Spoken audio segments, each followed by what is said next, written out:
আলহামদুলিল্লাহ সহ অন্যান্য নেতৃবৃন্দ সবাইকে বাংলাদেশ জন অধিকার পার্টির পক্ষ থেকে শুভেচ্ছা জানাচ্ছি।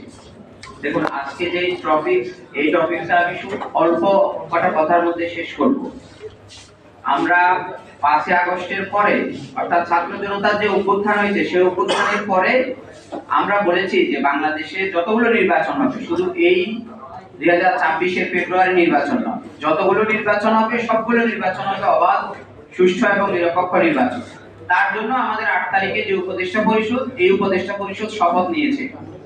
কিন্তু আমরা দেখতে পাচ্ছি বরাবরের মতোই তারা তাদের যে নিরপেক্ষতা সরকারের, সেই নিরপেক্ষতা তারা বারবারই ভণ্ডুল করেছে বিভিন্ন আলোচনার মাধ্যমে। কখনো কোনো রাজনৈতিক দল এজেন্ডা হিসেবে পিএম নিয়ে আসে, কখনো গণভোট নিয়ে আসে, কখনো জুলাই সনদ নিয়ে আসে।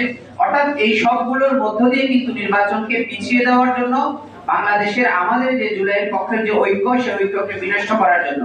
কিন্তু আমরা দিন শেষে একটা কথাই বলি, যখন 5 আগস্টের বিজয়ের পরে 3 দিন বাংলাদেশে কোনো সরকার ছিল না, তখন এই ছাত্র জনতা দায়িত্ব নিয়ে বাংলাদেশের গুরুত্বপূর্ণ জায়গাগুলোকে নিরাপত্তা দিয়েছে। 8 তারিখে যখন শপথ অনুষ্ঠান হলো, সেখানে আমরাও গিয়েছিলাম এবং আমরা উপদেষ্টা পরিষদকে দেখে আমরা হতাশ হয়েছি, কিন্তু আমরা কোনো প্রতিবাদ করি নাই, শুধু ঐক্যের স্বার্থে আমরা মেনে নিয়েছি যে এই উপদেষ্টা বিন্দু বাংলাদেশ আগামী দিনে জুলাইয়ের পক্ষে কাজ করবে, বাংলাদেশের জনগণের পক্ষে কাজ করবে, অবাধ সুষ্ঠু নিরপেক্ষ নির্বাচনের পক্ষে কাজ করবে।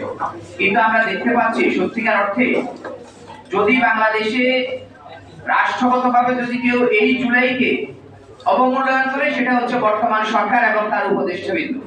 তারা বিভিন্ন সময় তাদের কর্মের মাধ্যমে, তাদের স্পেসের মাধ্যমে তারা এই জুলাইকে বিভক্ত করেছে এবং ফ্যাসিস্ট আমলিকে ফিরে আসার সুযোগ করে দিচ্ছে তারা। আমরা শুধু এটাই বলবো যে আমাদের প্রধান উপদেষ্টা যে শপথ নিয়েছে রক্তের উপর দাঁড়িয়ে, তিনি অবাধ সুষ্ঠু একটা নিরপেক্ষ নির্বাচন দিয়ে বাংলাদেশে পরপর 3টা জাতীয় নির্বাচন বিনা ভোটে হওয়ার পরে তিনি প্রতিশ্রুতি দিয়েছে যে আমি বাংলাদেশে ভোট করব এবং এমন একটি নির্বাচন করব যেটা আগামী দিনে 100 বছরের জন্য বাংলাদেশের রোল মডেল হয়ে থাকবে। তিনি বিশ্ব মঞ্চে গিয়েছে, সেখানে তিনি প্রতিশ্রুতিবদ্ধ হয়ে